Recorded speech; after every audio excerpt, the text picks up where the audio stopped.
Hello everyone, কেমন লাগছে বলো? সকাল সকাল রেডি হয়ে নিয়েছি, চাকলা যাব তার উদ্দেশ্যে।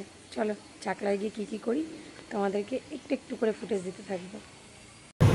আমরা এখন চাকলা যাচ্ছি। পুজোর ডালা নিয়ে নিয়েছি, কুপন কাটবো এখান থেকে। কুপন কেটে সুন্দর দেখো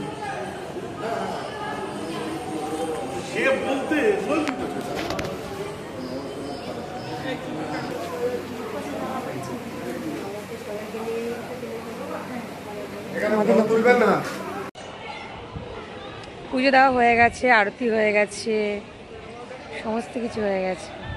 এখন যদি প্রসাদ পাই, ব্যাস প্রসাদটুকু পেলে পরেই বাড়ি রওনা। আজকে পুরো মন্দিরটা না পুরো ফাঁকা, মানে একদমই লোকজন নেই। খুব বেশি হলে সব পুরো মন্দির মিলিয়ে 150 লোক হবে কিনা সন্দেহ আছে।